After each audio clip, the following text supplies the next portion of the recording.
시편 70편은 다윗의 짧은 시입니다. 표제가 다윗의 시로 기념식에서 인도자를 따라 부르는 노래 이렇게 되어 있습니다. 이 시를 절기 행사에서 이스라엘 백성들이 공동체의 고백으로 노래로 불렀던 겁니다. 무슨 말이냐면 다윗의 개인적인 고백이 이스라엘 공동체 전체의 고백이었다라는 겁니다. 본문에서 자주 등장하는 단어는 속히라는 단어와 지체하지 마소서라는 단어입니다. 1절에 하나님이여 나를 건지소서 여호와여 속히 나를 도우소서. 5절에도 나는 가난하고 궁핍하오니 하나님이여 속히 내게 임하소서. 주는 나의 도움이시오 나를 건지시는 이시오니 여호와여 지체하지 마소서. 다윗은 감히 하나님께 자기를 대적들로부터 속히 구해달라고 요청하고 있습니다. 왜냐하면 상황이 그만큼 긴박하기 때문입니다. 그리고 그렇게 기도하는 건 하나님은 아무리 위급하고 절박한 상황이라 할지라도 충분히 구하시고 구원해 주실 하나님이신 것을 믿기 때문입니다. 그리고 나서는 자기를 공격하는 원수들이 수치와 무한을 당하게 해달라고 기도합니다. 2절에 나의 영혼을 찾는 자들이 수치와 무한을 당하게 하시며 나의 상함을 기뻐하는 자들이 뒤로 물러가 수모를 당하게 하소서. 수치와 무한과 수모를 당하게 하시며, 물론 그렇다고 해서 그들이 재기불능의 상태로 만들어 달라고 기도하는 건 아닙니다. 그들은 자기의 목숨을 원하지만 다윗은 수치와 무한만 당하게 해달라고 기도하는 정도였습니다. 그렇게 기도하는 이유는 그들의 음모와 계획이 수포로 돌아가야 자기도 안 다치고 다른 사람들도 안 다칠 것이기 때문입니다. 그런데 정말 그들은 악인들이었습니다. 얼마나 다윗을 조롱하며 다윗의 해를 당하길 원했냐면 3절에 이런 표현이 나옵니다. 아하 아하 하는 자들이 이렇게 비웃고 조롱되고 안 되길 바라는 자들이거든요. 그러니까 다윗은 그런 악한 자들이 수치를 당해서 물러가게 해달라고 하나님께 지금 간절히 기도하는 겁니다.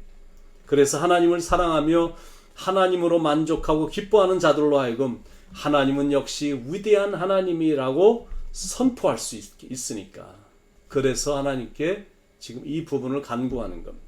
4절에 주를 찾는 모든 자들이 주로 말미암아 기뻐하고 즐거워하게 하시며 주의 구원을 사랑하는 자들이 항상 말하기를 하나님은 위대하시다 하게 하소서.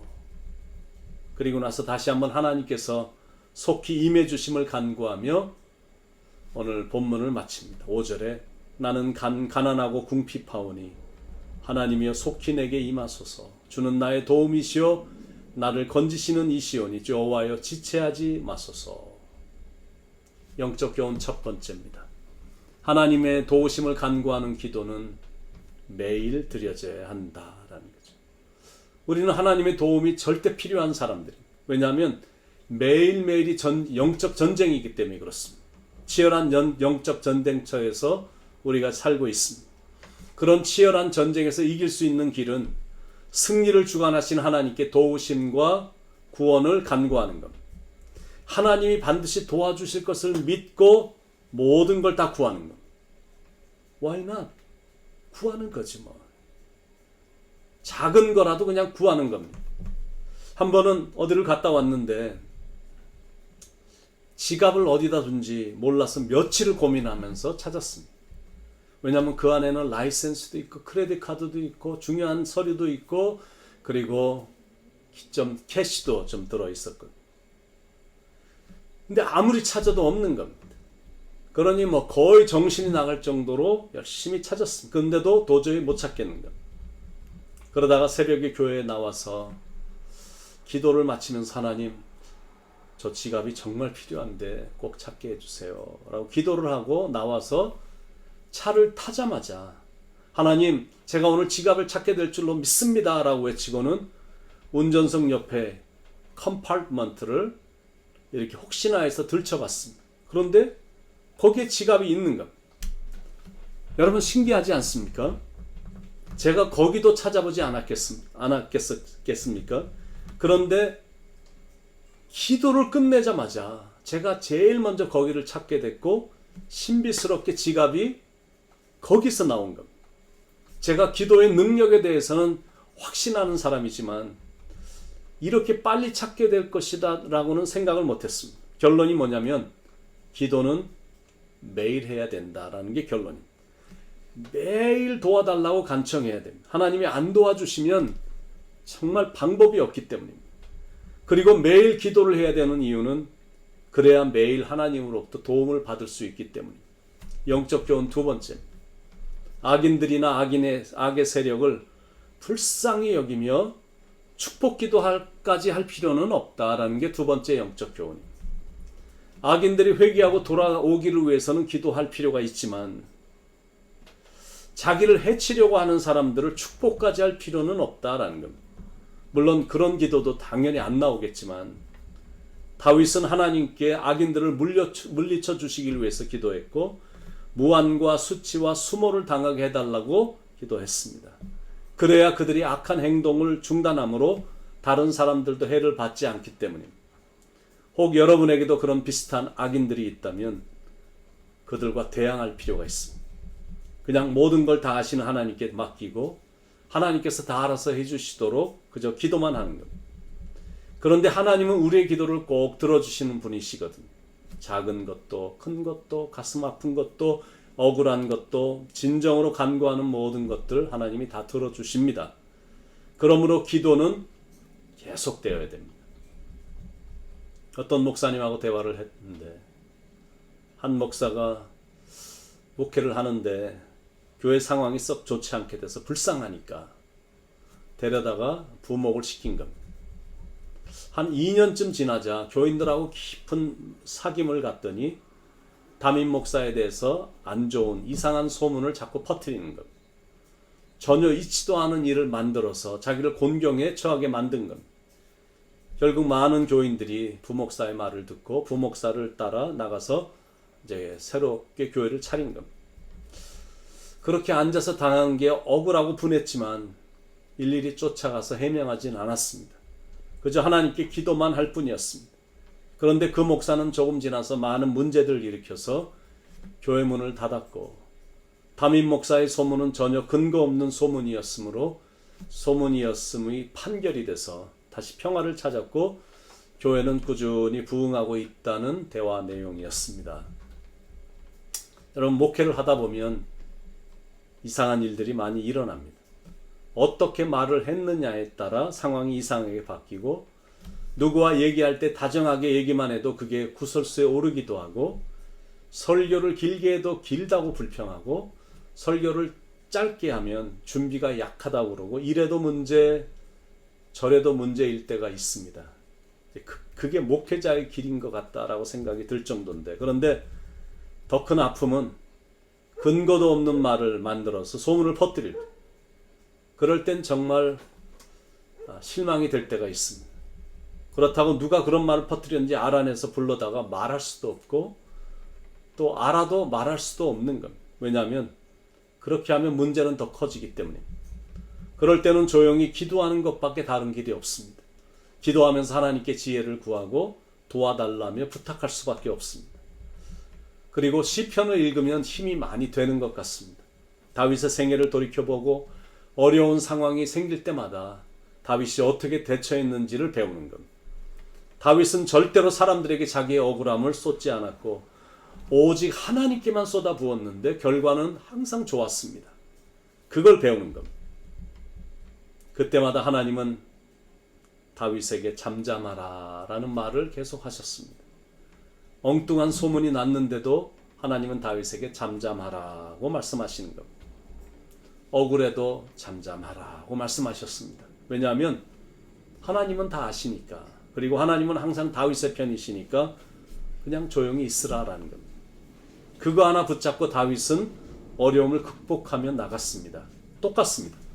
하나님이 내 편이라고 믿어진다면 실은 걱정할 거 하나도 없었거든요. 하나님이 나를 인정해 주시면 시간이 조금 지나면 누가 옳았는지 판정이 될 것이기 때문입니다. 그런데 그걸 못 기다려서 사람들을 불러다가 추궁하거나 막 따지거나 난리를 치고 소리치고 분통해하면 일은 절대 해결되지 않습니다. 그리고 그러면 그럴수록 문제는 더 커지고 사람들과의 관계만 악화됩니다. 사도 바울은 나는 날마다 죽노라. 내가 그리스도의 연고로 바보가 되노라. 이런 말을 했습니다. 그러므로 죽으려면 설 죽지 말고 아예 완전히 죽어야 됩니다. 그래야 평화스러워지기 때문입니다.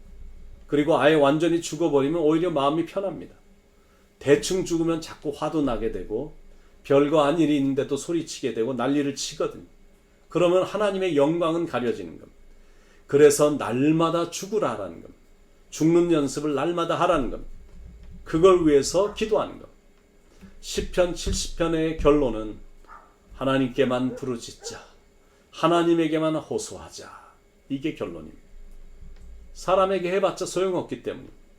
하나님께 해야 문제도 해결되고 하나님과의 깊은 관계로 인해 자신의 신앙도 성숙해지기 때문입니다. 오늘도 내가 죽자. 나만 죽어도 가정이 살기 때문에, 나만 죽어도 교회가 살기 때문입니다. 그러므로 죽는 겁니다. 그것도 매일 죽는, I die every day. 여러분, 오늘도 주님 때문에 여러분의 자아를 내려놓을 수 있길 바랍니다. 하나님의 자녀라는 긍지는 갖고 살아야 되지만 쓸데없는 고집은 내려놓아야 됩니다. 그리고 차분하게 완벽한 하나님의 타이밍을 기다리면서 기도하는 것. 요셉도 감옥에서 하나님의 시간을 차분하게 기다렸습니다. 바로왕이 고집을 부리면서 백성들을 안 보낼 때도 모세는 하나님의 시간을 차분하게 기다렸습니다. 여호수아 갈렙도 긴 세월 동안 땅을 정복하고 땅을 분배하는 그 시간까지 기다렸습니다. 다윗도 왕권이 복귀될 때까지 차분하게 인내하며 기다렸습니다. God is not in hurry, even when we are. 우리는 마음이 막 급하지만 하나님은 전혀 급한 거 없거든요. And His schedule is always better than ours. 하나님의 스케줄은, 하나님의 타이밍은 항상 우리의 것보다 훨씬 좋기 때문에 하나님은 절대 서두르지 않으십니다. 그러므로 오늘도 차분하게 기도하고 기다리면서 만나는 사람들을 온유하게, 은혜롭게 대하길 바랍니다. 그 사람이 진짜 멋있는 사람이고 그 사람이 결국 승리자이기 때문에 그렇습니다. 기도하겠습니다. 하나님, 오늘도 인내를 배울 수 있게 하시고 내 시간에 모든 걸 달성하기 위해서 안달을 부리고 난리치는 게 아니라 하나님의 시간을 차분하게 기다리는 성숙함으로 살아갈 수 있도록 인도해 주시옵소서. 하나님의 시간은 정해진 시간. 우리는 차분하게 만나는 사람들을 여전히 똑같은 사랑으로 온유하게 대하는 그런 성숙함이 우리 안에 있기를 위해서 기도합니다. 하나님, 우리를 변함없이 사랑해 주셔서 감사합니다. 우리의 기도를 들으시고 응답해 주시는 것도 하나님 감사합니다. 하나님이 우리 편이 되어 주시는 것도 하나님 너무 감사합니다. 사랑합니다. 오늘도 우리와 동행해 주심에 감사드리고 사랑이 많으신 예수님의 이름으로 간절히 기도드립니다. 아멘.